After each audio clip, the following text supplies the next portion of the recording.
Yo lo acompaño y asisto.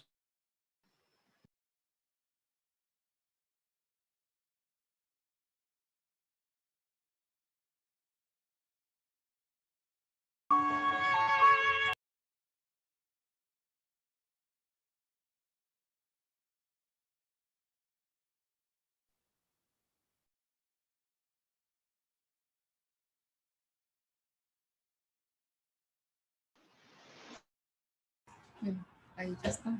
Tienes que centrarte que está ahí.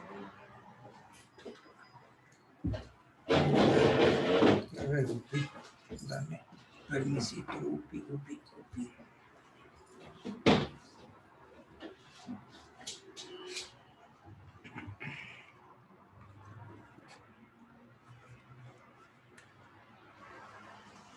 Buenos días, magistrados, ¿cómo estamos hoy?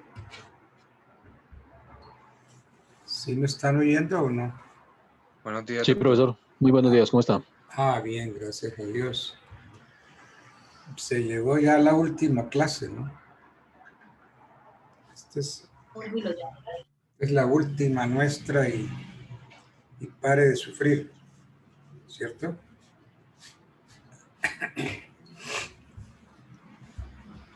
Bueno, entonces, hoy entonces subiremos las notas.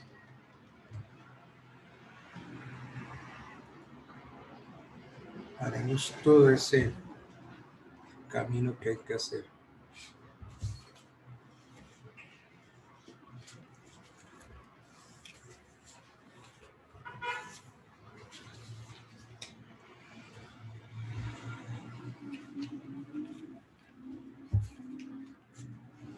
Bueno, terminemos hoy con nuestro tema que venimos viendo, el tema de la prenda.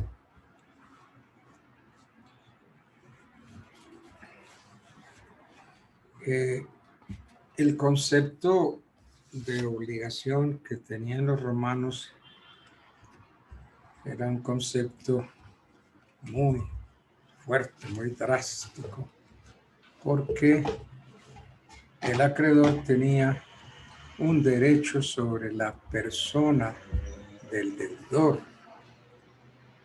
Por ende, entonces, el acreedor podía perseguir la persona del deudor.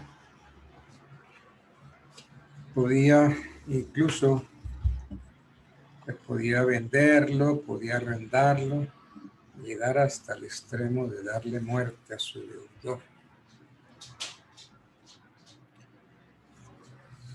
En los contratos había una cláusula que ellos llamaban damnatio, o sea, condenación.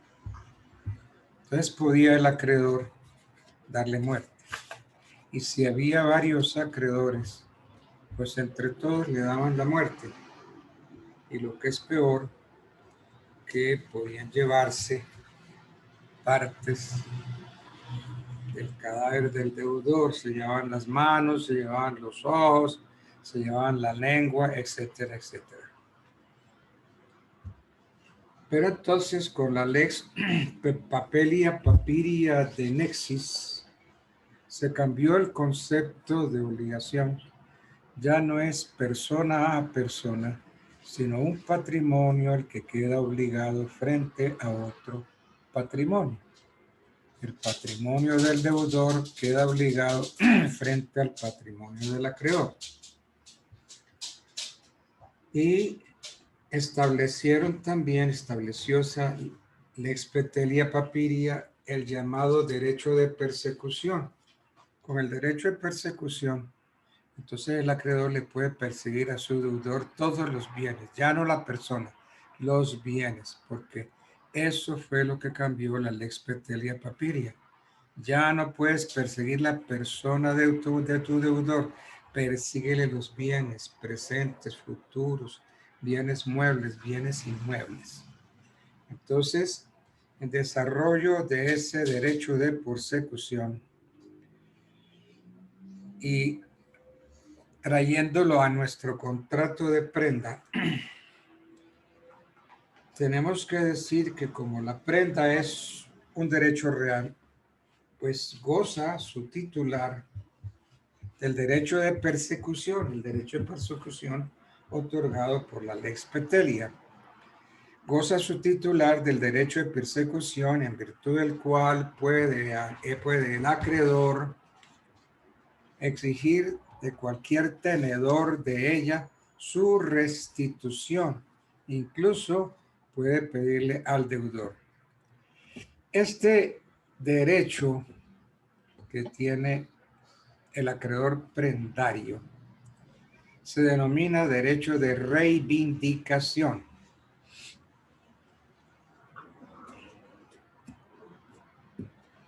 Entonces, sobre este derecho de reivindicación, los grandes del derecho como Álvaro Pérez Vives, por ejemplo, nos dice que no se debe emplear ese término porque aunque los expositores hablen de reivindicar el derecho real de prenda, fundados en el artículo 948 del Código Civil, en el decir y en el análisis que hace Pérez Vives, él cree que lo que el acreedor persigue no es recuperar la posesión de su derecho, sino la tenencia de la cosa prendada en forma que ésta pueda ser sacada a remate si fuere necesario.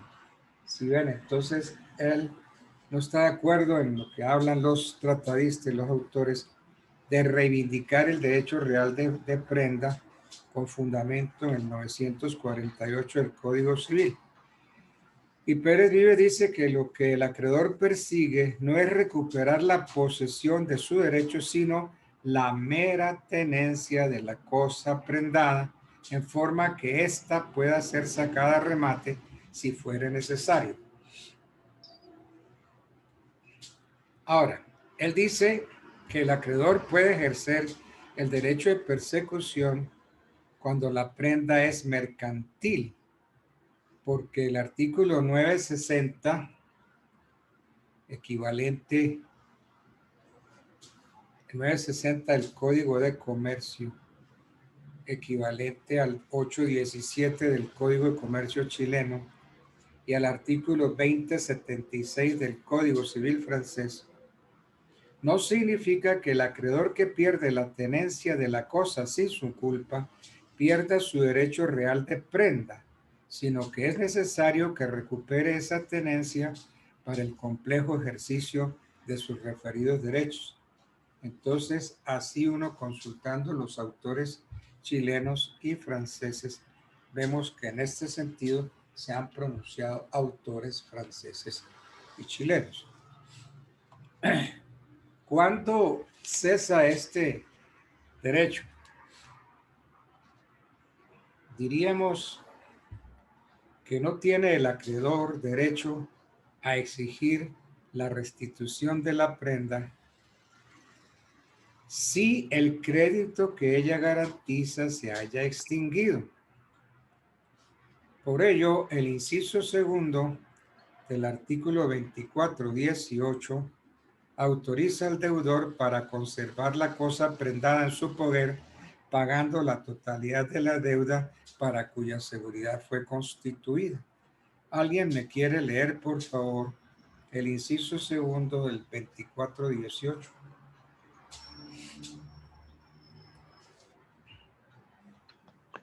Pero el deudor podrá tener la prenda pagando la totalidad de la deuda para cuya seguridad fue constituida. Eso. Entonces, eso es lo que dice Pérez Vives.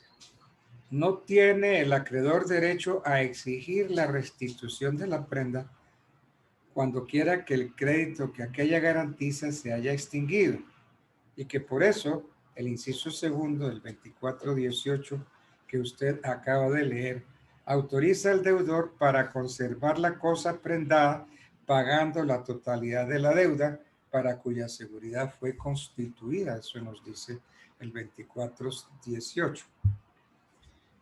Y sigue analizando Pérez Vives y dice, y ni siquiera tiene el acreedor el derecho a exigir la restitución, aunque existan otros créditos de los que el legislador ha garantizado con la llamada prenda tácita. No puede, pues, exigir la restitución cuando el deudor que tiene la prenda en su poder paga la totalidad de la deuda para que fue constituida, es decir, paga capital más intereses, aunque existan otros créditos de los enumerados en el artículo 24.16. Bien. Miremos el derecho de venta en la prenda.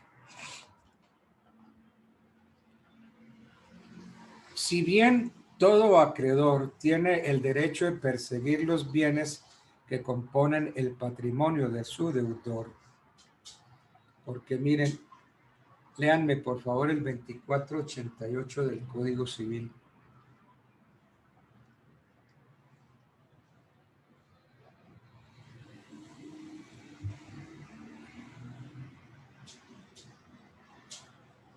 Persecución de bienes. Eso. 2488. Toda obligación personal da al acreedor el derecho de perseguir su ejecución sobre todos los bienes raíces o muebles del deudor, sean presentes o futuros, exceptuándose solamente los no embargables designados en el artículo 1677. Entonces ese 2488 que yo les he pedido que en el código de ustedes le pongan, lo bauticen Lex Petelia Papiria de Nexis. Ese 2488 es la Lex Petelia y como ustedes pueden ver ahí, se establece un derecho de persecución, perseguir los bienes del deudor. Entonces, en cuanto al derecho de venta, decimos que si bien todo acreedor tiene el derecho de perseguir los bienes de conformidad con el 2488, perseguir los bienes que componen el patrimonio de su deudor y obtener que mediante su pago y remate se le cubra el valor del crédito, los intereses y los gastos de cobranza. Este derecho, que es un derecho abstracto, no lo pone a cubierto de los malos negocios, de las enajenaciones y de las sustituciones que haga dicho deudor, en forma que su patrimonio se vea disminuido o los bienes que lo integraban sustituido por otros. Todo esto va en perjuicio del acreedor. De otra parte, este puede quedar sujeto a concurrir con los demás acreedores a la ley del dividendo y a que se le pague solo una parte proporcional del crédito. Entonces, la ley ha conseguido ciertas medidas de defensa a los acreedores contra los actos fraudulentos del deudor, pero no siempre es fácil o conveniente acudir a ellas, por lo cual, desde tiempos remotísimos, se han utilizado las seguridades, especialmente las llamadas garantías reales, que son esos contratos de caución que en clase pasada yo les hacía ver en el artículo 65 del código. Entonces, el acreedor puede acudir a otras garantías para conseguir el pago de su crédito. Entonces, es el caso, pues, de que puede acudir si el crédito está asegurado con prenda o hipoteca. Y si el deudor no paga, puede el acreedor pedir que la cosa gravada, o sea, la prenda, la hipoteca, puede el acreedor pedir que la cosa gravada en garantía de su crédito sea rematada y que se cubra el crédito con el producto de la subasta. Entonces, hay un juicio especial de venta que también puede llamarse de adjudicación. Miremos ese juicio especial de venta o adjudicación.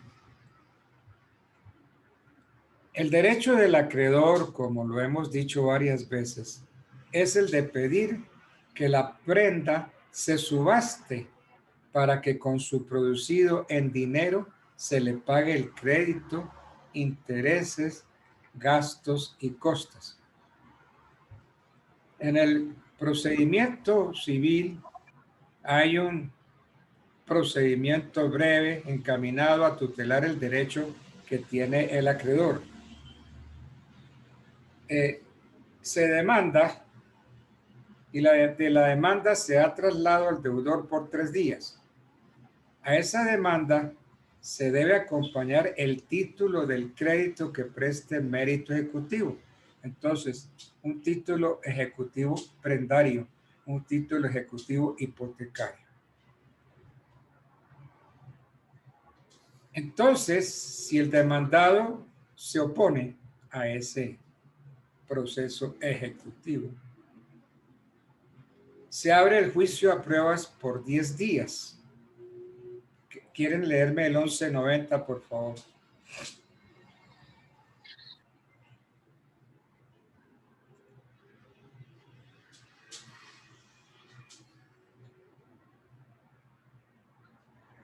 $11.90. Pago de lo no debido por lo testamentado. ¿Por lo testamento? Dice, si el testador manda pagar lo que cree deber y no debe, la disposición se tendrá por no escrita. Si en razón de una deuda determinada se manda pagar más de lo que ella importa, no se deberá el exceso, a menos que aparezca la intención de donarlo. 11.90. Bueno. Entonces, se abre a pruebas. Incluso ahí el demandado podría pedir reposición del auto admisorio de la demanda. Si no hubo oposición o si la hubo, vencido el término de pruebas, el juez decide dentro de los 5 días siguientes. Si el fallo es favorable al demandante, entonces, ¿qué tiene que hacer el juez? Ordenar el avalúo de la prenda y su venta en pública subasta.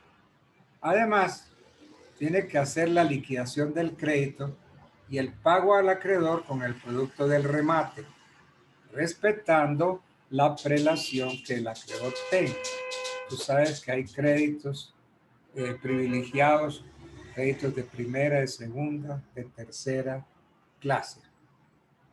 Ahora, si en la subasta no hubiere postura admisible, el juez, a solicitud del acreedor, adjudica a este la prenda.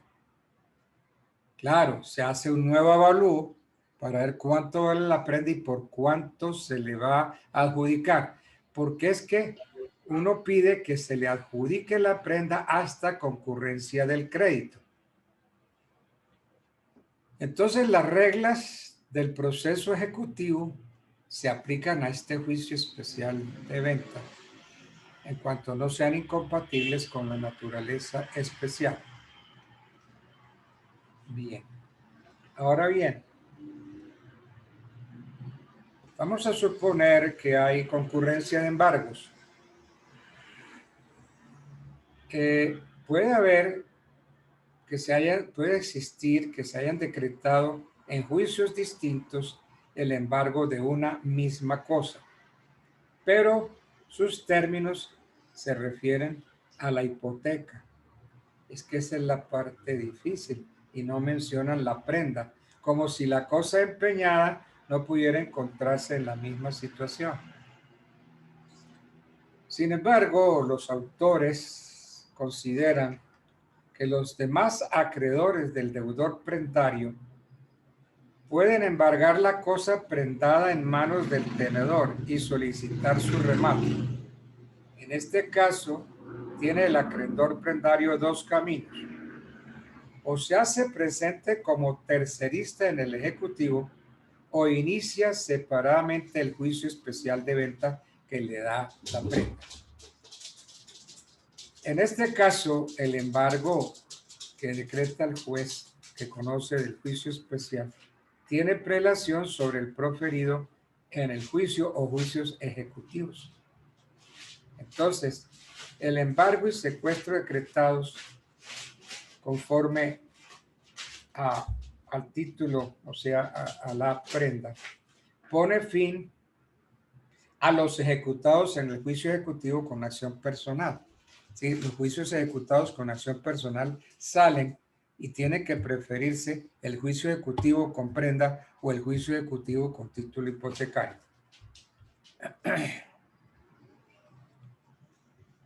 ¿Qué podemos hablar del proceso ejecutivo? Tiene derecho el acreedor prendario, como todo acreedor, a perseguir el pago de su crédito en un juicio ejecutivo. Otra vez volvemos al 2488, que el acreedor tiene derecho de perseguir todos los bienes de su deudor, sean presentes o futuros, muebles o inmuebles. Puede perseguir entonces una casa como puede perseguir un automóvil, por ejemplo. Entonces, decimos que tiene derecho el acreedor prendario a perseguir el pago de su crédito en un juicio ejecutivo. Este procedimiento tiene la ventaja de que permite embargar los demás bienes del deudor distintos de la cosa prendada. Pero ahí está expuesto a las trabas y las excepciones que le quieran endilgar o oponer. No hay un texto legal que faculte expresamente al acreedor para ejercer simultáneamente la acción personal y la real. Tampoco existe esto para la hipoteca, ¿no? Entonces, no hay una norma que diga que el acreedor puede ejercitar simultáneamente el proceso ejecutivo con acción personal y el proceso ejecutivo con acción real. Entonces no existe para la prenda como tampoco existe para la hipoteca. Pero los autores consideran que nada impide que el acreedor intente el juicio ejecutivo con acción real tratándose de la prenda, pues habría aquí un caso de acumulación de acciones que no son incompatibles, sino que se complementan mutuamente. Solo que el acreedor únicamente podría perseguir los demás bienes del deudor para cubrirse del remanente del crédito que no hubiera alcanzado a ser pagado con la prenda, sin perjuicio de los derechos del acreedor en caso de que haya un embargo excesivo de bienes. Si la prenda es comercial, no hay lugar a más excepciones que las de nulidad de la obligación, falsedad del instrumento y pago por error. Entonces, no hay lugar a más excepciones que las de la nulidad de la obligación y falsedad del documento en todo o en parte.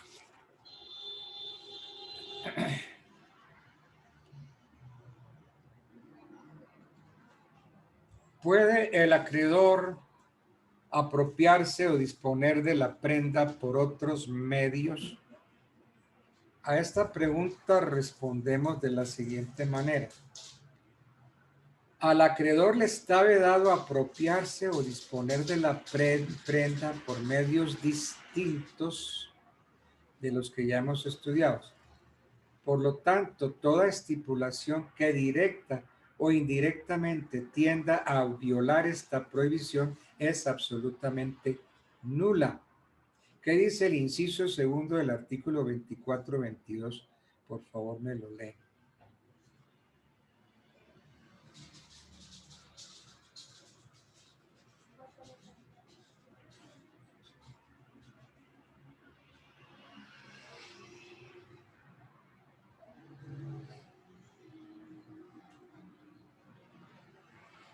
Inciso segundo del 2422, inciso segundo. Inciso segundo, artículo 2422. Profe, ahí entonces dice, efectos del amor en la prenda.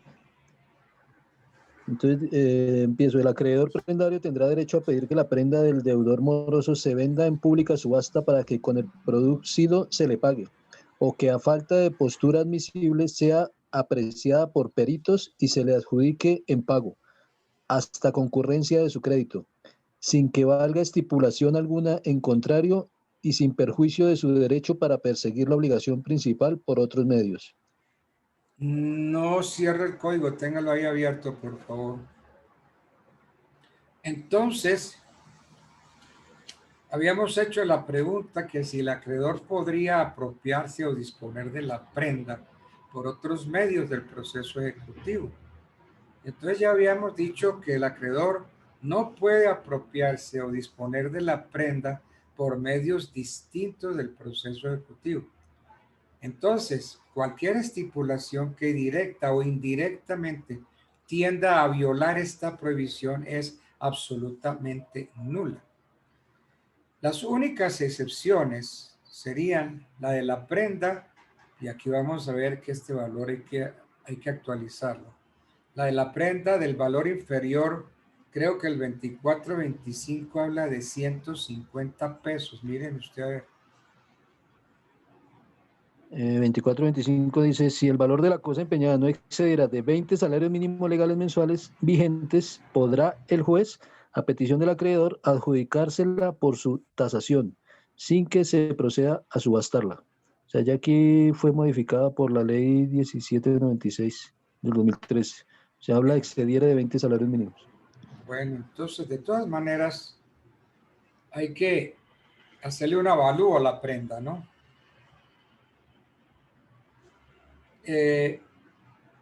Entonces, las únicas excepciones serían esas que acabamos de leer, la de los establecimientos bancarios y la del tenedor de un bono de prenda de los almacenes generales de depósito, que yo creo que más adelante lo vamos a hablar tal vez. Esta norma de orden público tiene mucha importancia, especialmente en el caso de los llamados pactos pignoraticios. ¿Cuáles son esos? Son todos aquellos eventos en que, mediante la simulación de otros contratos, como la venta con pacto de retro, como la cesión de acciones, como la póliza o títulos de crédito, como la transferencia fiduciaria, se inviste al acreedor de la calidad de propietario de la cosa prendada, calidad que le permitiría sin más apropiarse de dicha cosa o disponer de ella con violación de la ley. En tales casos, dicen los tratadistas, el juez debe declarar la existencia de un contrato de prenda y anular los actos celebrados por el acreedor con violación de la prohibición legal. Ahora, Pérez Vives opina que podría el deudor intentar la acción de reivindicación como subsidiaria de la declaración de simulación en los casos en que haya perdido la posesión de la cosa empeñada o de la restitución de la cosa, si aún conservare su posesión y el acreedor la tenencia de la prenda.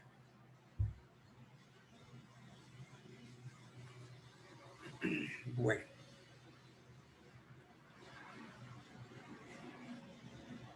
Hay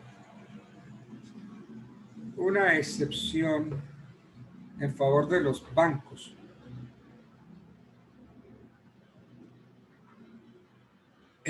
Los bancos o los establecimientos de esta índole, establecimientos bancarios, etc., legalmente autorizados por la Superintendencia Bancaria, están facultados por el artículo 102 de la Ley 45 del 23, que se llama la Ley Bancaria, para hacer rematar la prenda en un martillo o en una bolsa de valores, después de transcurrido 20 días de vencido el plazo de una obligación garantizada con prenda.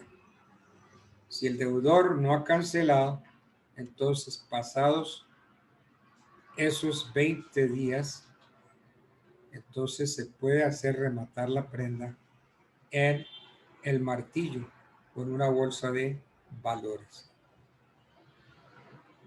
Esto fue extendido a los bancos prendarios de los municipios. La resolución primero el decreto 2061 por allá del año 31, luego la resolución 171 de 1929 de la Superintendencia Bancaria reglamentó esta disposición. En fin. Pero se ha dicho que la prenda y la hipoteca son derechos privilegiados. El privilegio es el complemento de los derechos que tiene el acreedor prendario para hacerse pagar con el bien dado en garantía de su crédito.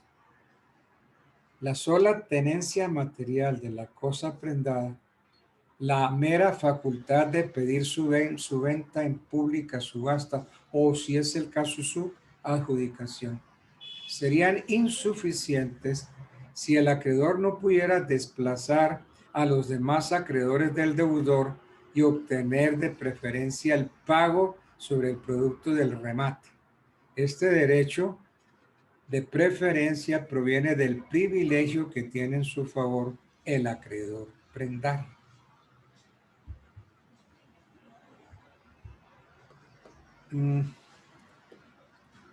Realmente uno revisa el Código Civil y nada dijo el Código sobre este punto. Pero lo único que encontramos en el artículo 2497, numeral tercero, es que incluyó entre los créditos privilegiados de segunda clase la prenda. Entonces, esto se desprende del hecho de que en el artículo 2494 hubiera dicho el código: gozan de privilegio los créditos de la primera, segunda y cuarta clase. Y que en el artículo 2493 hubiera preceptuado las causas de preferencia son solamente el privilegio y la hipoteca. Y entonces el 2497 lo incluyó entre los créditos de segunda clase al crédito prendario. Entonces, siendo el crédito garantizado con prenda un crédito de la segunda clase, teniendo derecho de privilegio y siendo el privilegio causa de preferencia, la prenda comunica al crédito que garantiza tal derecho de preferencia. Pero, ¿en qué consiste? Que es lo que hay que seguir analizando. ¿En qué consiste el privilegio del acreedor prendario? Pues ese privilegio consiste primero en hacerse pagar sobre la especie dada en prenda y segundo, hacerse pagar de preferencia a los demás acreedores. Entonces, el derecho del acreedor prendario se hace efectivo sobre el bien dado en prenda. Solo en la especie prendada se radican el privilegio y los demás derechos que la ley concede al acreedor. Entonces, estos mismos derechos no los tiene el acreedor sobre los demás bienes del deudor. Entonces, el acreedor, haciendo uso del procedimiento especial, puede pedir la venta o la adjudicación subsidiaria de la prenda para cubrir su crédito. Y los demás acreedores del deudor no pueden intervenir en este juicio especial de venta porque la naturaleza misma del privilegio y del derecho que nace de la prenda se lo impiden. En efecto, sobre una especie determinada solo puede recaer un gravamen prendario, de modo que es inconcebible que una misma cosa pueda ser perseguida por dos o más acreedores prendarios desde el momento que solo uno de ellos tendría el carácter. Entonces, el procedimiento especial de venta o adjudicación del acreedor prendario, quien no tenga este carácter no puede intervenir en él. Y puesto que solo una persona puede ser tal, nadie más que ésta podrá accionar con fundamento en el referido procedimiento. Ahora, miremos el ejecutivo. Cuando el procedimiento ejecutivo, lo voy a decir de otra manera, cuando el procedimiento ejecutivo, cuando el procedimiento es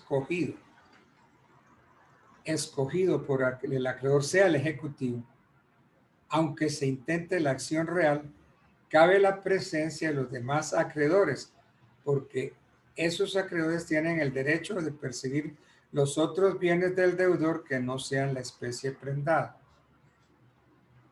Entonces, las tercerías, las acumulaciones jugarían únicamente sobre los bienes no afectos a la garantía. Y si la prenda fuera insuficiente para cubrir el crédito, como el acreedor no tiene en este caso preferencia sobre los demás bienes del deudor, quedaría sujeto en cuanto al remate a las reglas de los acreedores quirografarios. Y los acreedores quirografarios son los últimos a quienes se les paga si llega a quedar dinero.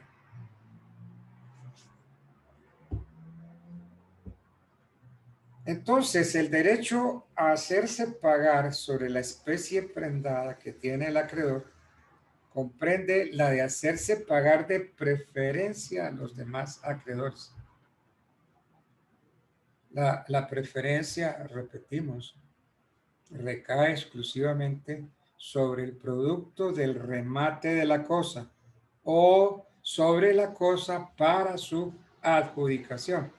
Ojo, no se extiende a los demás bienes del deudor.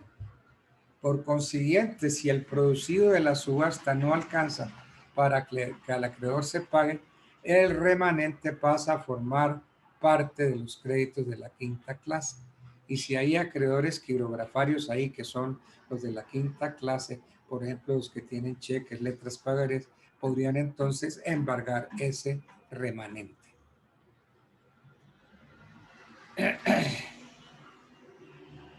De modo que ese sería el derecho de preferencia. Pero hasta ahora no he explicado cómo opera el derecho de preferencia del acreedor prendario. Entonces hagámonos la pregunta, ¿cómo opera el derecho de preferencia del acreedor prendario? Entonces este derecho de persecución que está en el 2488 tiene como consecuencia fundamental que en principio el acreedor prendario descarta a todos los demás acreedores para obtener el pago de su crédito, porque es un crédito privilegiado. Está por encima, por ejemplo, de los acreedores quirografarios. Pero este derecho tiene una excepción. ¿Cuáles son?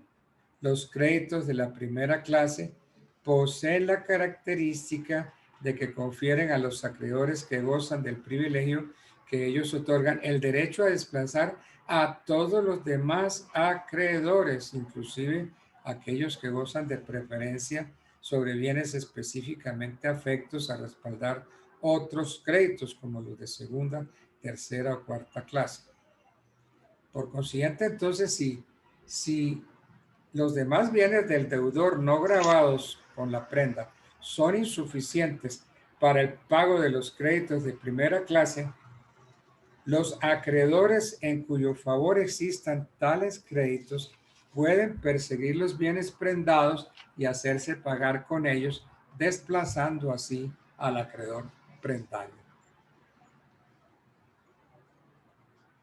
Entonces, de esta forma, ese acreedor prendario se halla, pese a la existencia del privilegio que nace de la prenda, expuesto a no satisfacer su crédito si los demás bienes del deudor no alcanzan a cubrir los créditos de la primera clase. Esto Pues no hay duda, esto constituye un fuerte ataque a la garantía prendaria y un motivo de disminución del crédito respaldado con prenda. Ante esto, el legislador, para estimular las operaciones crediticias mercantiles, dispuso que la obligación respaldada con prenda comercial prevaleciera sobre todas las demás obligaciones del deudor y fuese pagada con el producto del remate de la misma cosa, de preferencia incluso a los créditos de primera clase. Entonces, el legislador salva la situación y lo salva con la ley 26 del año 22, el artículo 5.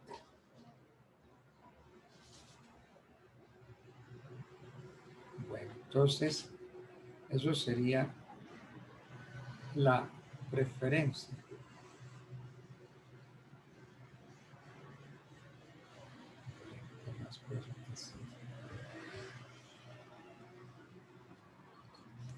Bueno, ¿y cómo debe hacerse el pago de un crédito prendario?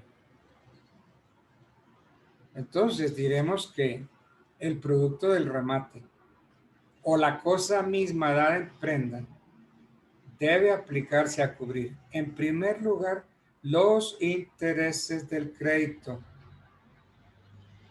Enseguida, las costas judiciales que se causen en interés del acreedor prendario. Y por último, el capital. Siempre que se va a pagar una obligación, se cobren primero los intereses del crédito, las costas judiciales y por último, el capital. Es lo último que se cubre. Entonces, el pago del capital viene a continuación del de los intereses y las costas. ¿Qué dice el artículo 24-27 del Código Civil? ¿Me lo quieren leer, por favor?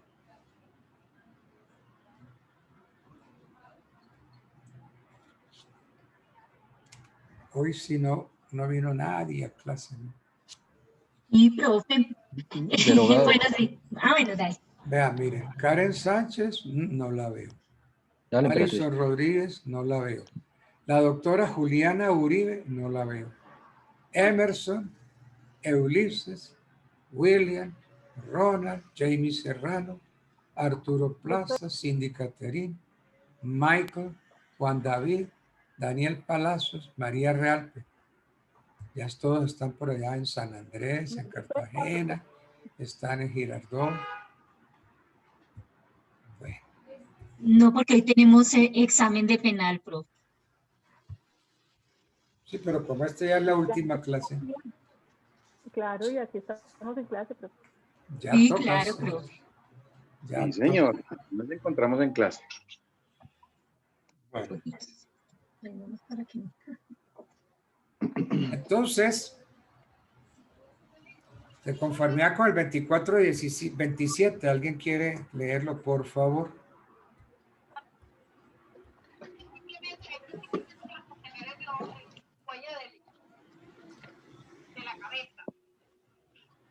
Profe, aparece derogado artículo 91, ley 1676 de 2013. Bueno, busquémoslo. La ley. Para que me lo sostenga, ¿sí?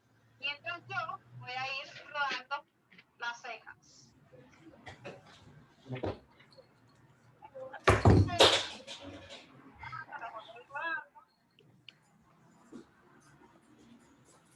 Hasta arriba.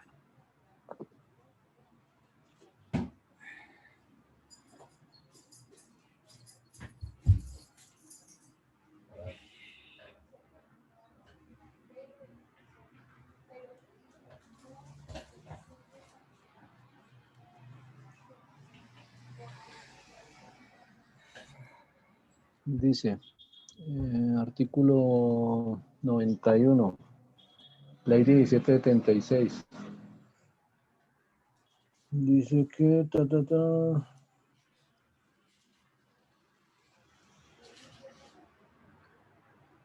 Se modifica el artículo 2425 en el sentido de modificar la cuantía de 125 pesos a 20 salarios mínimos legales mensuales vigentes. Dice el 2427 del Código Civil, los artículos 1203, 1208, 1209, 12 de lo referente al registro mercantil, artículo 1213, artículo 2247 de la ley 685 del 2000 y los artículos Pero el 1653 del Código Civil nos dice, si se deben capital e intereses, el pago se imputará primeramente a los intereses, salvo que el acreedor consienta expresamente que se impute al capital. Si el acreedor acepta, porque si no, de conformidad con el código, se paga primero los intereses, después las costas y por último el capital.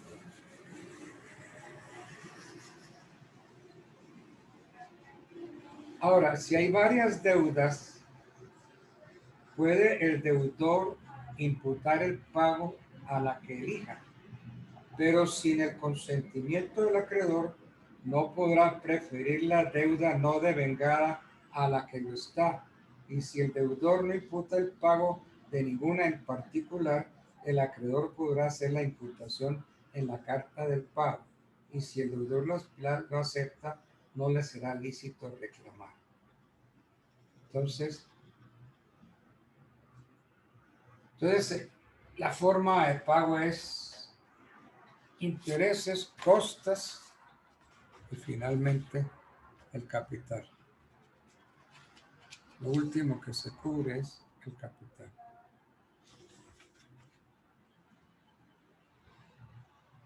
Bueno.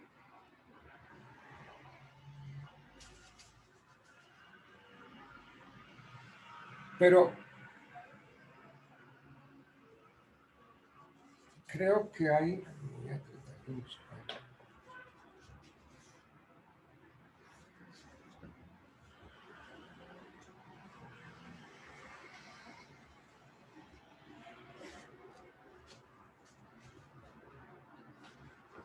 No sé, no sé.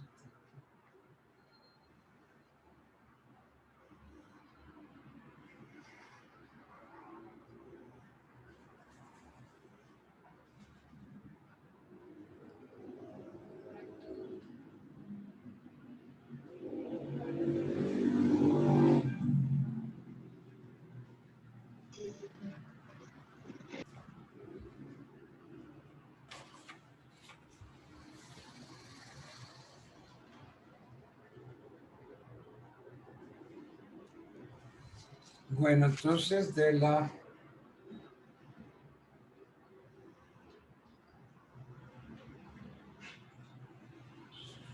Si según la ley 1676 de 2013, artículo 91, se establece que si vendida o adjudicada la prenda no alcanzare su precio a cubrir la totalidad de la deuda, se imputará primero a los intereses y las costas. Y si la prenda se hubiere constituido para la seguridad de dos o más obligaciones o constituido a favor de una sola, se hubiera extendido después a otras, se hará la imputación de conformidad con el Código Civil de los modos de extinguir las obligaciones.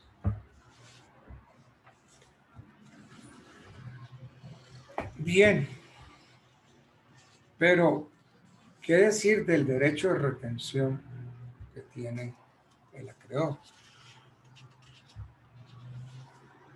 El derecho de retención que tiene el acreedor prendario es el de conservar la tenencia de la prenda. Entonces, ¿cuándo hay lugar a ese derecho de retención?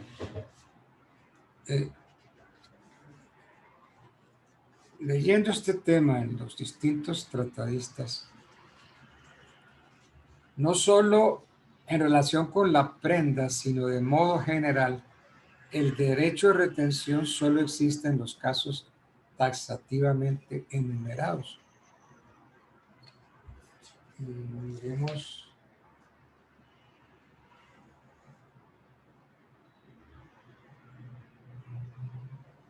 ¿Qué dice el 24.17?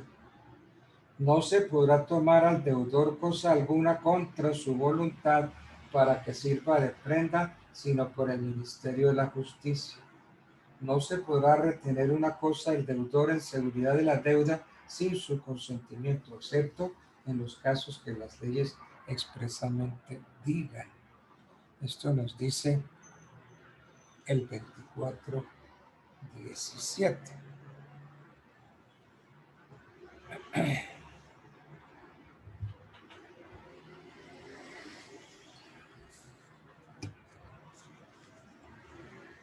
Entonces, en relación con la prenda, ese derecho de retención, sino en modo general, la retención solo existe en los casos taxativamente enumerados por acá en el 24.17.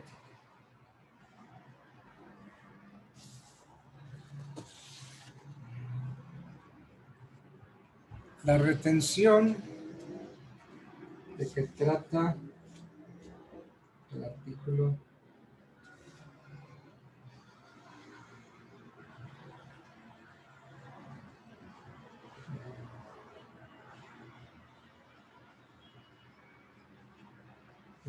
artículo 24.26. Y dice, satisfecho el crédito en todas sus partes, deberá restituirse la prenda. Y aquí viene el derecho de retención. Pero podrá el acreedor retenerla si tuviere contra el mismo deudor otros créditos con tal que reúnan los requisitos siguientes, que sean ciertos y lícitos y líquidos. Segundo, que se hayan contraído después que la obligación para la cual se ha constituido la prenda, que se hayan contraído después de la obligación, que se hayan hecho exigibles antes del pago de la obligación anterior. Este es lo que se llama el derecho de retención de la prenda. Sí, satisfecho el crédito, debe restituirse la prenda, pero podrá el acreedor retenerla si tuviera contra el mismo deudor otros créditos. Entonces hay un derecho de retención.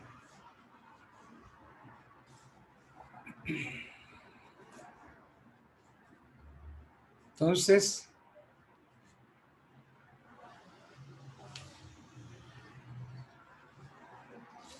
es decir, confiere el derecho de retención. Pero yo anoche pensaba que la retención tiene la característica de que cesa cuando el acreedor pierde la tenencia. La ley no otorga acción para recuperarlo, porque entonces no tendría derecho de recuperación como la tiene con los otros bienes. Bueno.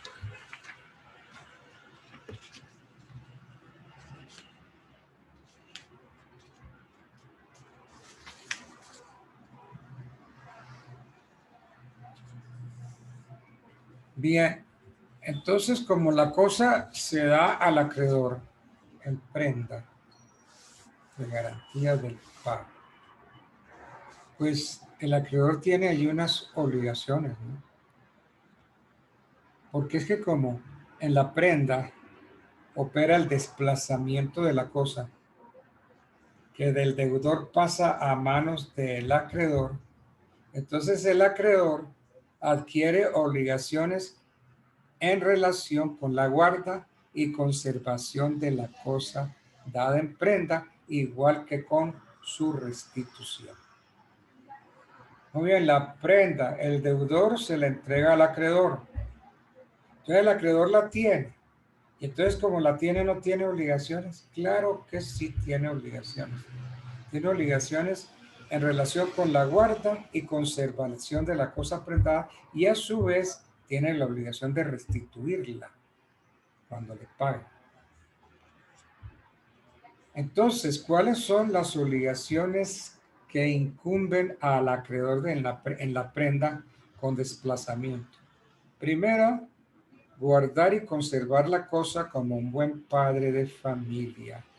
Aquí hay una terminología que aparece con alguna frecuencia. Yo me pregunté alguna vez, siendo estudiante, ¿y quién es el buen padre de familia?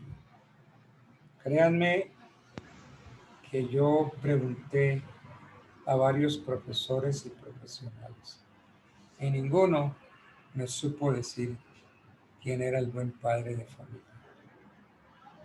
Y busque y busque. Años después, estudiando a los Masó, en el libro de Tung Masó, encontré la respuesta, ¿cómo les parece? Porque yo me preguntaba, ¿el buen padre de familia será mi padre? ¿Será el papá de mi amigo? ¿Será el papá de mi vecino? Entonces,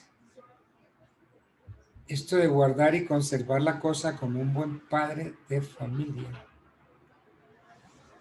¿Quién será el buen padre de familia? Y esa es una pregunta que ustedes pueden hacerle a mucha gente y verán que los rajan. En derecho, ¿cuál es el buen padre de familia?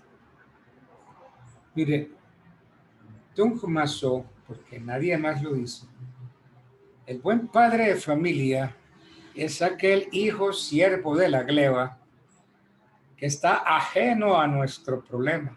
Ese que pasa por allá enfrente es ese. Tráiganlo y pónganlo en las mismas condiciones de modo, tiempo y lugar. Entonces, ¿cómo debe comportarse ese buen padre de familia puesto en las mismas condiciones de modo, tiempo y lugar? Entonces la respuesta que dan los Masó: medianamente diligente, medianamente prudente. Entonces, las obligaciones que le competen al acreedor en la prenda cuando hay desplazamiento, cuando la prenda pasa del deudor al acreedor, son las siguientes. Primero, guardar y conservar la cosa como un buen padre de familia. Ya saben ustedes quién es el buen padre de familia. Esa obligación se compone de obligación de guardar, la obligación de guarda y conservación propiamente dichas. Obligaciones de no usar la cosa. Obligación de no abusar de ella. Y la obligación de restitución. ¿Cuáles son las obligaciones? Esto está como para una pregunta de examen. Ya ustedes presentaron, ya no tienen que presentar examen conmigo, ¿cierto? Los exámenes los presentamos Pero ¿qué tal esa preguntita? Ah, bonita, ¿cierto? con el ¿Cuáles son las obligaciones del acreedor prendario? ¿Verdad que me la voy a grabar aquí en el coco y tenerla para una próxima oportunidad? Lástima de no ya con ustedes. Entonces, las obligaciones que corresponden al acreedor prendario son guardar y conservar la cosa como un buen padre de familia. Pregunten ustedes cuál es el buen padre de familia y verán que no se la contestan. Se compone de obligación de guarda y conservación propiamente dichas, obligación de no usar la cosa, obligación de no abusar de la cosa y la obligación de restitución. Cuando decimos que el acreedor está obligado a poner en la guarda y conservación de la cosa el cuidado de un buen padre de familia, esto significa que responde de la culpa leve de que trata el artículo 63 del Código. Ese artículo yo lo he denominado el culpómetro. ¿Alguien me quiere leer el culpómetro, por favor? Artículo 63.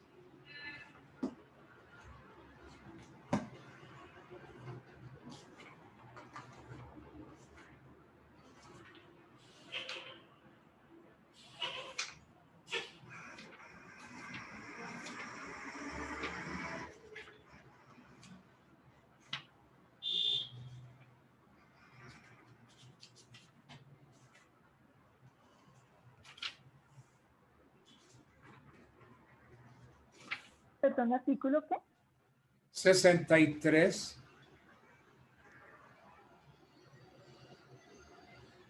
O si no es el 65. Dice, el 63 dice, culpa y dolo. La ley distingue tres especies de culpa o descuido. Culpa grave, negligencia grave, culpa lata es la que consiste en no manejar los negocios ajenos con aquel cuidado que aún las personas negligentes o de poca prudencia suelen emplear en sus negocios propios. Esta culpa en materias civiles equivale al dolo. Culpa leve, descuido ligero. Es la falta de aquella diligencia y cuidado que los hombres emplean ordinariamente en sus negocios propios. Culpa o descuido. Sin otra calificación significa culpa o descuido leve. Esta especie de culpa se opone a la diligencia o cuidado ordinario o mediano. El que debe administrar un negocio como un buen padre de familia es responsable de esta especie de culpa. Culpa o descuido levísimo. Es la falta de aquella esmerada diligencia que un hombre juicioso emplea en la administración de sus negocios importantes. Esta especie de culpa se opone a la suma diligencia o cuidado. El dolo consiste en la intención positiva de inferir injuria a la persona o propiedad de otro. Eso. Entonces, repetimos, el acreedor está obligado a poner en la guarda y conservación de la cosa el cuidado de un buen padre de familia. Significa esto que responde de la culpa leve a tenor de lo dispuesto en el artículo 63. Pero también léame el 1604, por favor.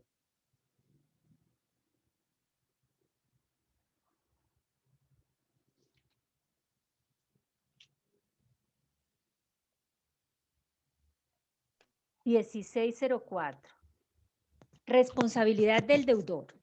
El deudor no es responsable sino de la culpa lata en los contratos que por su naturaleza solo son útiles al acreedor. Es responsable de la leve en los contratos que se hacen para beneficio recíproco de las partes y de la levísima en los contratos en que el deudor es el único que reporta beneficio.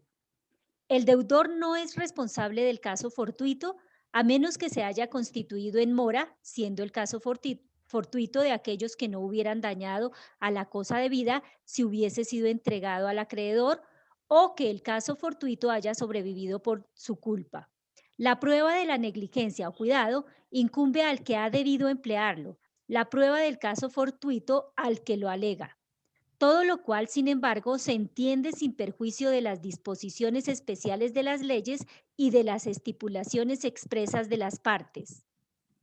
Bien, entonces, lo leído nos está dando a entender que el acreedor responde de la culpa leve, según el inciso cuarto del artículo 63, según el 1604 que usted acabó de leer, y por favor léame el 2419.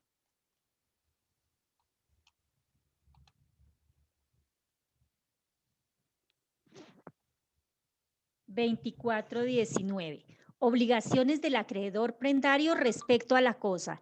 El acreedor es obligado a guardar y conservar la prenda como buen padre de familia y responde de los deterioros que la prenda haya sufrido por su hecho o culpa. Entonces preguntémonos, si la cosa perece o se deteriora por culpa del acreedor, este debe indemnizar de perjuicios al deudor. ¿Qué dice la parte final del 2419? ¿Y responde de qué?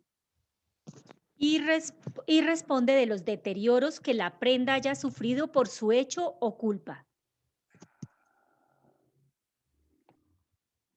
Entonces, aquí pareciera que hay una presunción. Cabe preguntarse si, producida la pérdida o deterioro, se presume la culpa del acreedor. El 24:19.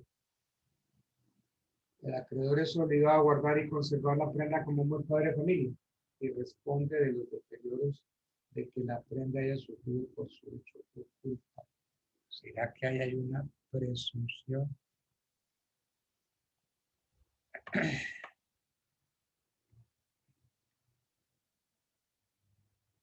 Como a mí me gusta estudiar los autores chilenos,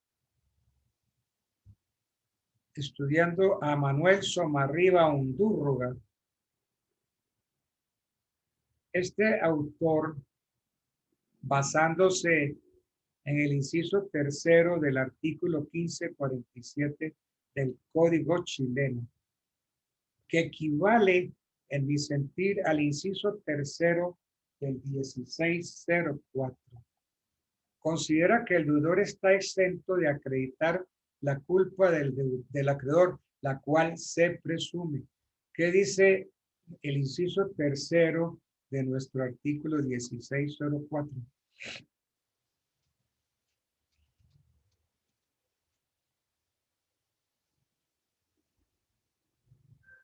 Inciso tercero. La prueba de la diligencia o cuidado incumbe al que ha debido emplearlo. La prueba del caso fortuito al que lo alega. Entonces, Manuel Somarriba considera que el deudor está exento de acreditar la culpa del deudor, la cual se presume, dice Somarriba Undurraga. Pero, como para mí Pérez Vives está muy por encima de estos autores chilenos, respetando a Luis Claro Solar. Pérez Vives, ¿qué dice al respecto? Lo voy a leer, comillas.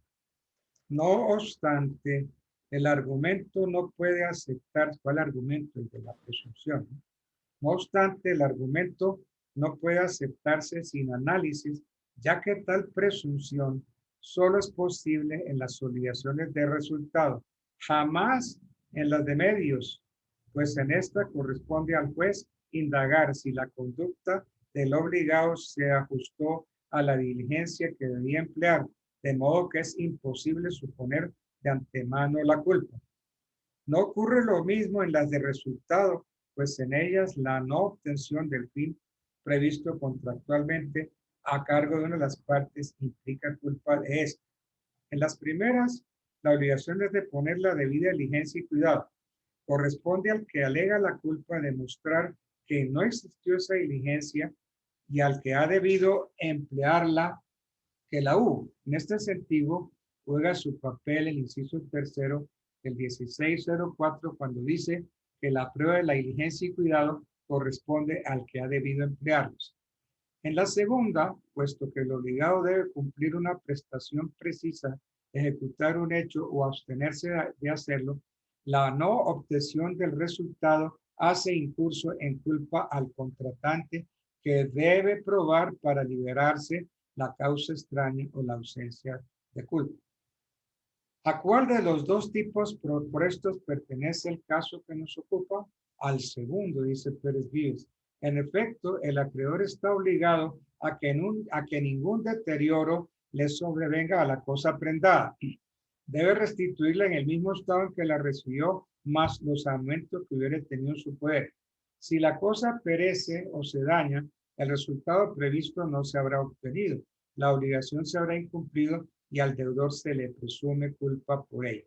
Cabe en tal caso la suposición de que el acreedor no empleó en la custodia y conservación de la cosa el debido cuidado, correspondiendo a este demostrar lo contrario, es decir, que procedió como un buen padre de familia en esa guarda y conservación, que la pérdida o deterioro no es imputable a su culpa. Entonces, Pérez Vives sí dice, pues, pero que en el caso, en el segundo de los tipos propuestos. Profe, ahí el valor, digamos, el cuidado sobre la cosa sería sobre el valor total de la cosa o sobre el valor prestado sobre la cosa. No, el Como tal. valor de la cosa. O sea, el global. El valor de la cosa da enfrente. Responder eso. Ok. Sí, fíjense que Somarriga dice que se presume. ¿No? Considera que el deudor está exento, dice Somarriga, el deudor está exento de acreditar la culpa del acreedor, la cual se presume culpa del acreedor. Perdió la cosa. Bueno. Es que estas cosas cuando se dan en prenda, sobre todo cuando se da un automóvil, hay que ver cómo le dan al pobre automóvil, le dan como violín prestado. Hay otra obligación de no usar la cosa. Esa obligación, por Dios, no la conoce nadie ni la respeta nadie. Hay que ver esos secuestros. No respetan la cosa que ha sido dada. No puede el acreedor, hablando de la obligación de no usar la cosa. Yo digo que no puede el acreedor en principio servirse en forma alguna de la cosa prendada. Se rige dicho acreedor por las mismas reglas que el depositario, tal como está en el 2420 y en el 2245. Sin embargo, la regla tiene excepciones. Primera, cuando el propio deudor autoriza expresa o tácitamente al acreedor para hacerlo. ¿Ok? Si hay una autorización, está bien. Segunda, cuando la cosa empeñada es fructífera y dicho acreedor decide imputar los frutos a la deuda. Se trata entonces de la obligación de no usar, se trata de una obligación de no hacer, cuya violación implica culpa del tenedor prendario y le impone el deber de reparar los perjuicios que cause. ¿Qué dice por aquí? Creo que es el 16:15 del Código Civil. 16:15. Dice causación de perjuicios. Eso. Se debe la indemnización de perjuicios desde que el deudor se ha constituido en mora o si la obligación es de no hacer desde el momento de la contravención. ¿Sí ven? El código dice, o si la obligación es de no hacer. Entonces, se trata de una obligación de no hacer. Es decir, no usar la cosa. Se trata de una obligación de no hacer, cuya violación implica culpa del tenedor prendario que le impone el deber de reparar los perjuicios que causa. Entonces, si se debe la indemnización desde que el deudor se ha constituido en mora, o si la obligación es de no hacer desde el momento de la contravención, es decir, desde el momento en que hizo.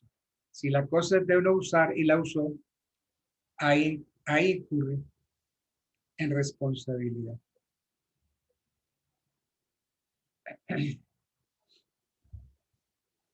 Pero el código nuestro no dice cuáles sean las demás sanciones en que incurre el acreedor que viola la prohibición de no usar de la prenda sin el consentimiento del deudor.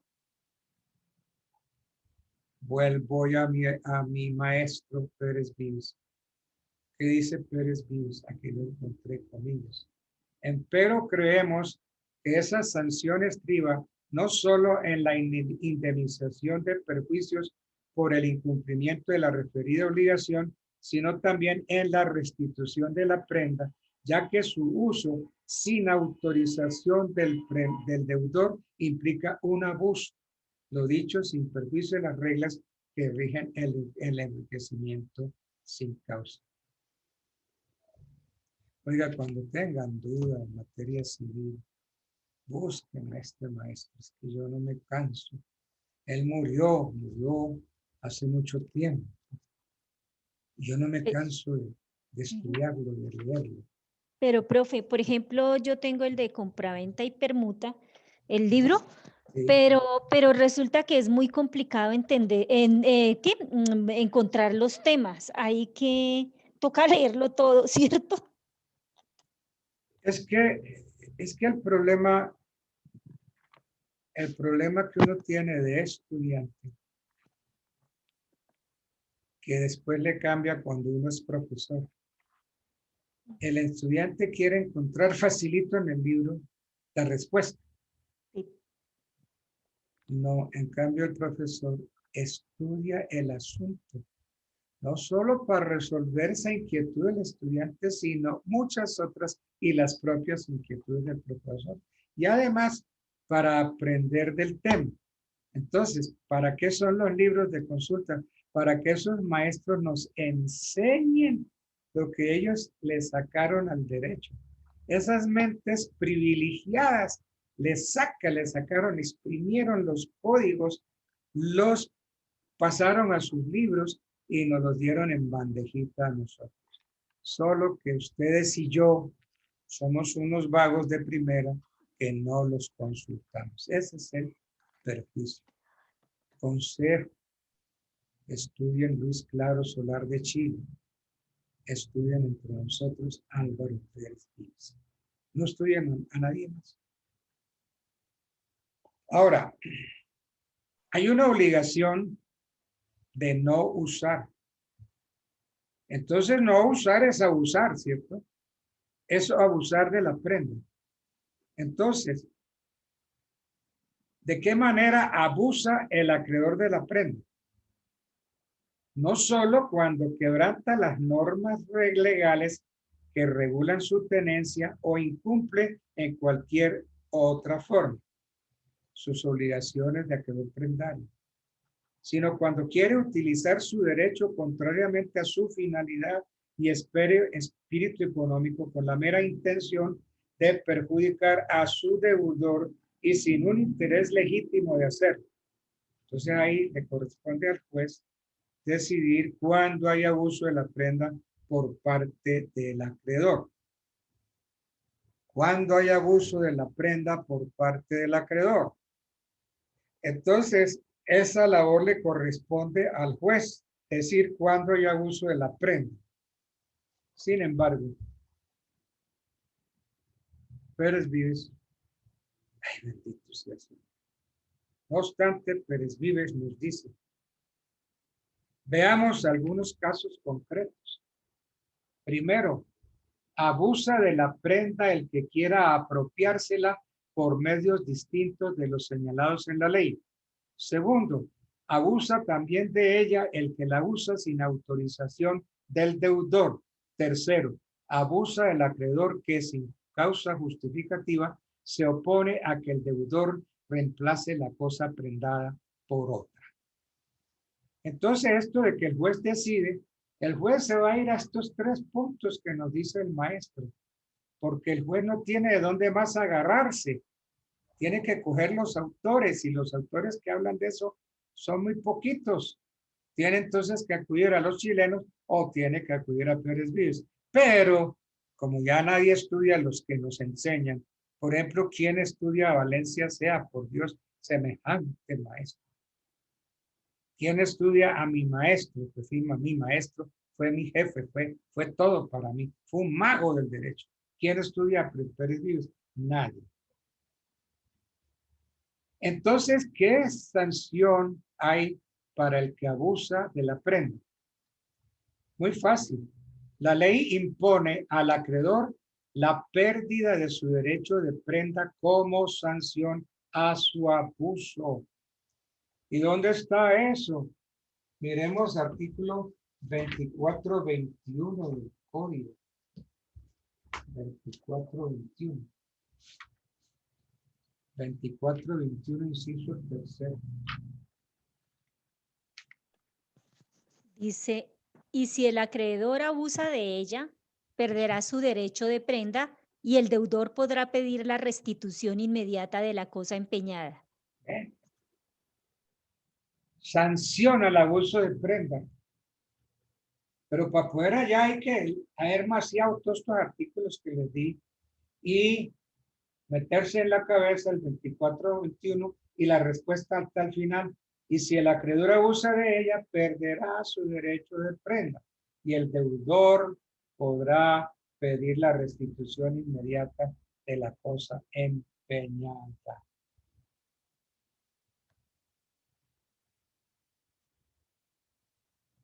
Pero, ¿alguien puede impedir la restitución de la prenda? Yo diría que nada puede impedir la restitución de la prenda, ni siquiera la existencia de otros créditos de los enumerados en el artículo 24-26. ¿Cuáles son los enumerados?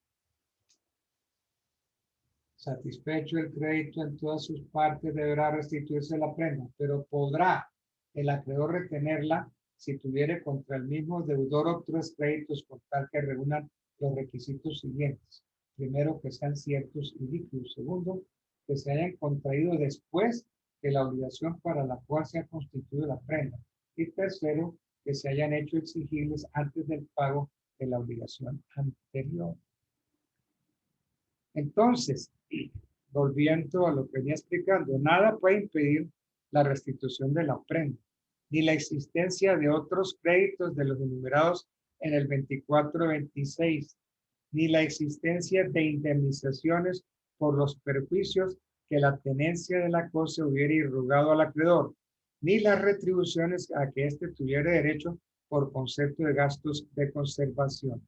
La sanción es la pérdida del derecho de prenda y la restitución inmediata de la cosa, sin que el acreedor pueda excusarse de hacerlo en ninguna forma. Entonces, al abuso, a este abuso, responde la ley con todo rigor. Despoja al acreedor de la garantía y le obliga a restituirla de inmediato. Las reglas estas se aplican también al tercero que tenga la prenda. Sí, yo diría que sí. ¿Cuál sería mi respuesta? La pregunta es, ¿las reglas estas se aplican al tercero que tenga la prenda? La respuesta para mí sería, cuando la prenda no se halla en poder del acreedor, sino de un tercero que desempeña las funciones de tenedor prendario, este se rige por las mismas normas que aquel, de modo que todo lo que hemos dicho del acreedor es aplicable al tercero tenedor de la prenda.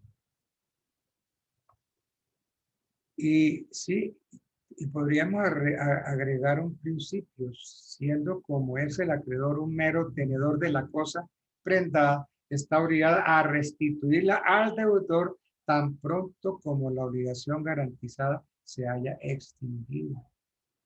¿Sí ven?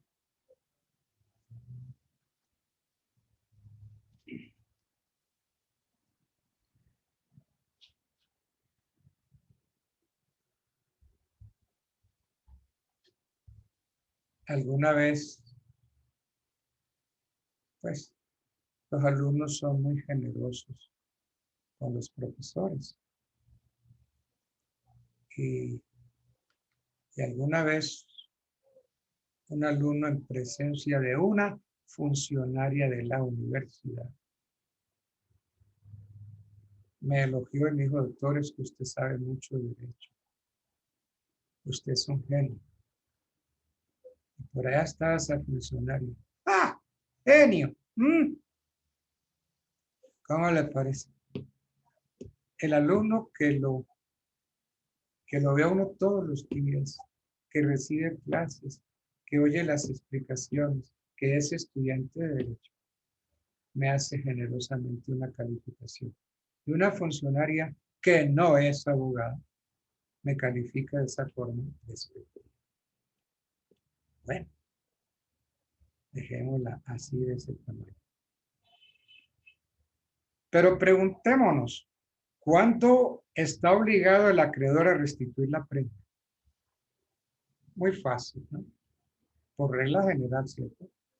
Debe restituir al acreedor la prenda cuando la obligación para la que fue constituida se pagó, se extinguió, se pagó el capital más los intereses. Pero esta desaparición de la deuda puede provenir del pago o de cualquier otro de los medios idóneos que existen para extinguir las obligaciones. ¿Cuáles son esos medios idóneos? Creo que es el 1627, me parece. 1627.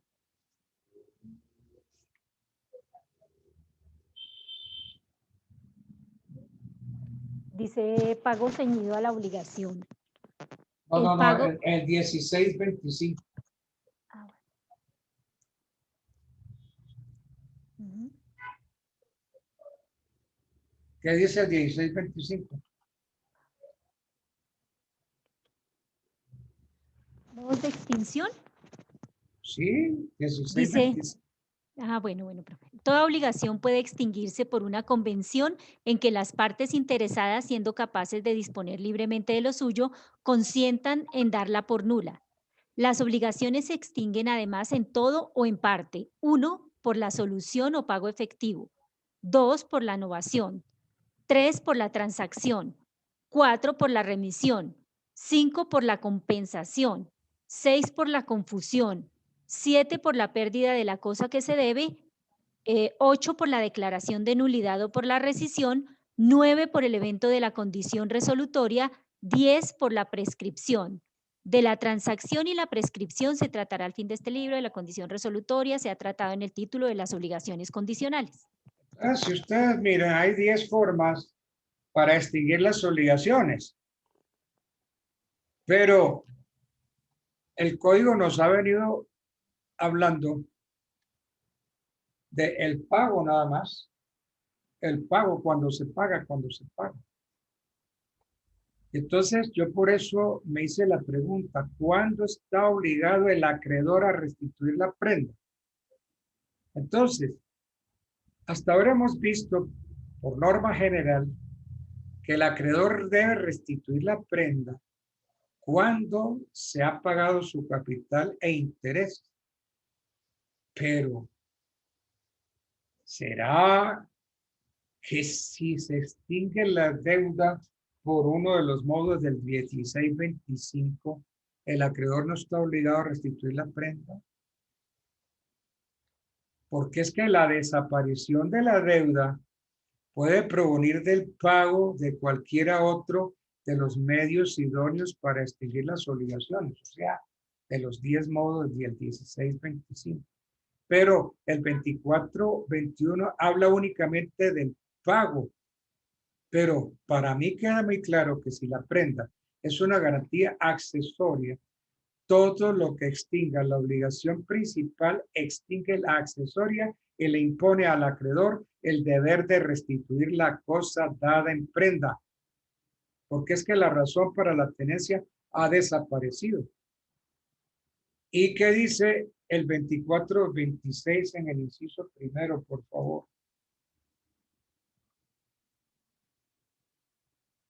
2426. Dice, retención de la prenda por créditos distintos al que dio lugar a ella. Satisfecho al crédito en todas sus partes, deberá restituir la prenda. Listo. Pero, Listo. Satisfecho el crédito en todas sus partes, deberá restituirse la prenda. De modo que si yo hago una novación, una transacción, una remisión, una compensación, si hay declaración de nulidad, pues cancelé la prenda. Y si cancelé la prenda, está el deudor obligado a restituirla. Entonces, de ahí yo saco una moraleja.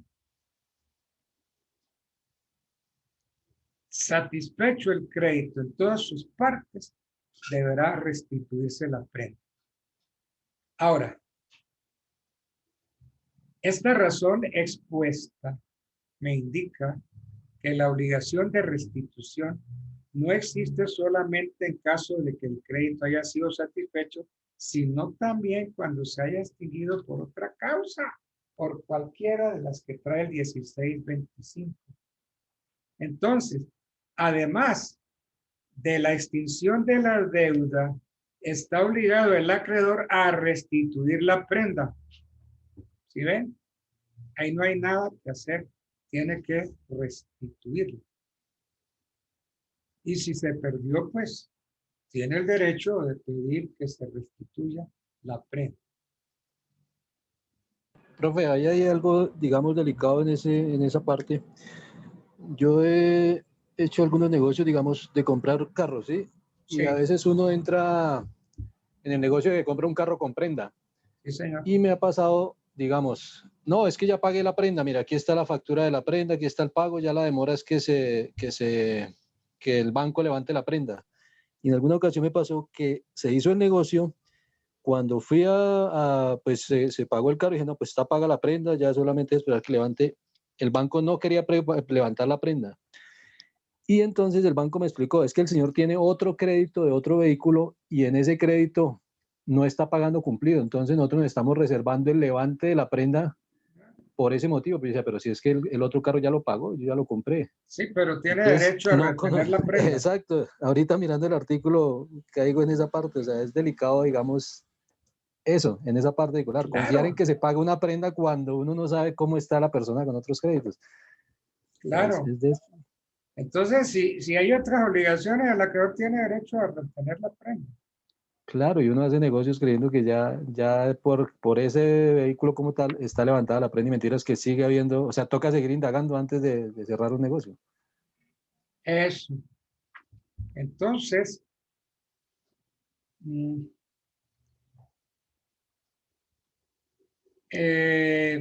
a ver, usted me está haciendo pensar en algo.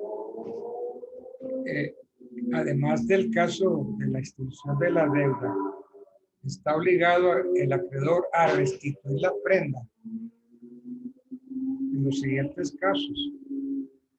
Cuando el deudor solicita que se le permita reemplazar la prenda por otra y el juez lo admite o el acreedor consiente en ello. Cuando el acreedor abusa de la prenda, cuando se cumple la condición resolutoria que afectaba el dominio del deudor sobre la prenda, la restitución aquí se hace al que en virtud de esa condición adquirió el dominio de la cosa. Pero tiene derecho a que se le reponga la prenda si el dueño obtiene su restitución. Cuando el juez ordena la restitución de la prenda, entonces el acreedor aquí tiene igual derecho. Y cuando el deudor enajena la cosa ignorada a un tercero para su uso o goce, si hechos terceros, paga la deuda para que esté constituida la prenda. En fin, y seguimos haciéndonos un montón de preguntas. ¿A quién debe hacerse la restitución? ¿Cuándo se suspende la obligación de restitución? Pero es que yo no quiero pasar por alto algo que dice el artículo 1625, que para mí es un adefesio. Los que tengan código, háblanlo en el artículo 1625. Voy a leer el 1625 del Código Civil. Toda obligación puede extinguirse por una convención en que las partes interesadas, siendo capaces de disponer libremente de lo suyo, consientan en darla por nula. Ay, qué cosa. Que yo tomo agua y agua y agua y no me la trago. Y vuelvo y leo y vuelvo y tomo agua y no me la trago. Entonces, cualquier obligación puede extinguirse por un pacto, por una convención en que usted y yo, partes interesadas, y aquí viene un sofisma y distracción, siendo capaces de disponer libremente de lo suyo, consintamos en darla por nula. Entonces nosotros, yo puedo decirle a mi mujer, mire, las obligaciones que yo adquirí por medio del matrimonio, mire, hagamos una cosa. Declaremos nulo nuestro matrimonio. Y todas las obligaciones, démoslas por nulas. Y listo. ¿Será que eso es así? ¿Será que acreedor y deudor pueden extinguir una convención si ambos consienten en darla por nula? Yo me pregunto, ¿quién es el único que puede declarar la nulidad de un acto contrato? El juez, ¿cierto? Es el juez. Y entonces esto de que toda obligación puede extinguirse por una convención en que las partes consientan en darla por nula, porque todo lo demás es sofisma y distracción. Toda obligación puede extinguirse por una convención en que las partes interesadas siendo capaces de disponer libremente de lo suyo. Quitémosle todo eso. Leamos. Toda obligación puede extinguirse por una convención en que las partes consientan en darle por nula. Entonces, ¿será que las partes pueden anular un contrato porque sí, porque quieren? No, señor. Qué estupidez, por Dios, qué barbaridad. Qué atropello a la razón jurídica. ¿Quién es el único que puede declarar la nulidad de un acto de contrato? El juez. El juez. De modo que subrayen eso, consientan en darla por nula y cada vez que lo lean, sírvanse una jarra de agua al lado, porque por más que tomen agua, no se lo pueden tragar. Qué belleza. ¿Sí la entendieron? Pregunto. A ver, abran los micrófonos que ustedes Sí, profe, sí entendimos, o yo entendí. Todos Sí, entendieron señor. eso. Otra vez, profe, otra vez que es que quedé pensando ahí en una partecita, por favor. Sí, Sí, miren. por favor, sí. El 1625. Tome el código. Y vamos a seguir el código. Dice, Sí, señor. toda obligación puede extinguirse por una convención. Piense convención, piense en un contrato. Porque nuestro Código Civil da por sinónimo los términos convención o contrato. Cuando define el contrato, dice contrato o convención es un acto por el cual. Entonces los da como sinónimos. Entonces, pensemos que cuando el código habla de convención, entendamos también contrato. Toda obligación puede extinguirse por una convención, por un contrato, en que las partes interesadas, siendo capaces de disponer libremente de lo suyo, consientan en darla por nula. Entonces mi pregunta es esta. Según el 1625, toda obligación puede extinguirse por una convención, por un contrato, en que las partes consientan en darla por nula. Si por una convención mi acreedor y yo decidimos anular las obligaciones de un acto de contrato, listo, quedó nulo. Puede extinguirse por una convención en que las partes consientan en darla por nula.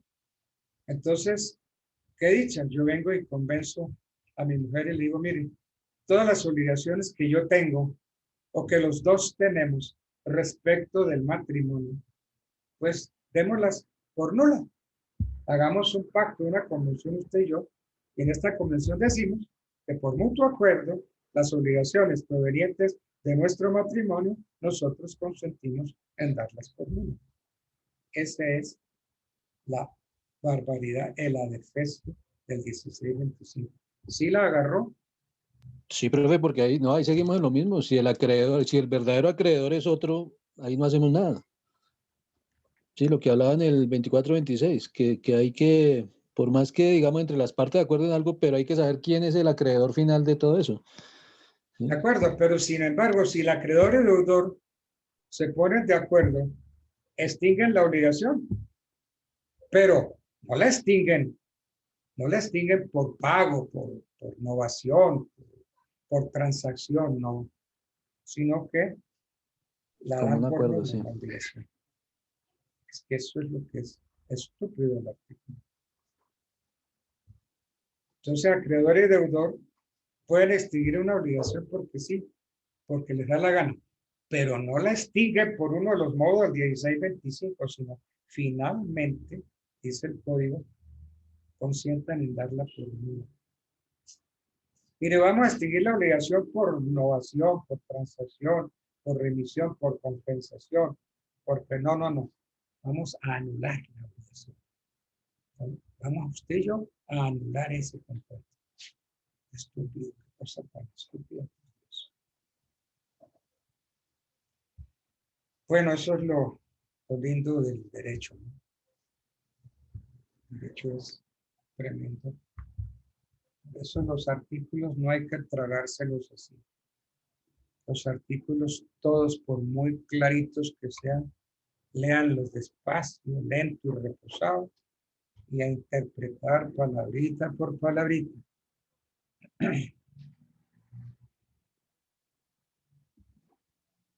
Respecto de que el acreedor puede retener, preguntémonos lo mismo, pero de otra manera. ¿Cuándo se suspende la obligación de restituir la cosa? Entonces, la respuesta sería esta. No obstante el pago de la deuda para que fue constituida la prenda en su capital e intereses, puede el acreedor conservar la prenda en los siguientes casos. Cuando existen otros créditos en favor del mismo acreedor y contra el mismo deudor. ¿Sí ve? Entonces, si existen otros créditos en favor del mismo acreedor y contra el mismo deudor, así yo pague la prenda, el acreedor me retiene la cosa. Es decir, se suspende la obligación de restitución. Claro, si existen otros créditos en favor del acreedor y contra el mismo deudor, esos créditos tienen que llenar unos requisitos. ¿No? Cuando existen, por ejemplo, en favor del acreedor otros créditos, por ejemplo, gastos de conservación de la prenda, indemnización por daños que le haya causado la tenencia. Entonces, en esos casos, también se retiene la prenda hasta que no se pague. En fin. Y así. ¿Cuándo cesa la obligación de restitución? Es que salen un montón de preguntas. ¿Cuándo cesa la obligación de restitución? ¿Cuándo se hace exigible la obligación de restitución? ¿Cómo debe hacerse la restitución? Lástima, el tiempo no nos da para responder esas tres preguntas. ¿Cuándo cesa la obligación? Rápido. Cuando se destruye la prenda por fuerza mayor o caso fortuito. Cuando se extinga por prescripción de la acción prendaria. Cuando se produzca la prescripción extraordinaria del dominio de la cosa gravada. Eso es cuando cesa. ¿Cómo debe hacerse la restitución? Debe hacerse la restitución con los aumentos que haya recibido la cosa.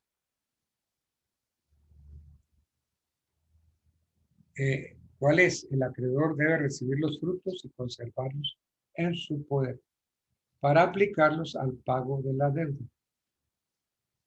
Si la prenda ha dado frutos, puede el acreedor imputarlos al pago de la deuda. Entonces, en derecho civil es potestativo del acreedor aplicar los frutos del pago a la deuda. En cambio, en el derecho comercial, dispone que si el crédito prendado hubiere dado intereses, el acreedor está obligado a imputarlo primero a los intereses, luego a las costas y finalmente al capital. Bueno, queridos estudiantes, lástima que materias tan bellas como estas no nos permitan seguir analizándolas. Uno hace ochas y panochas.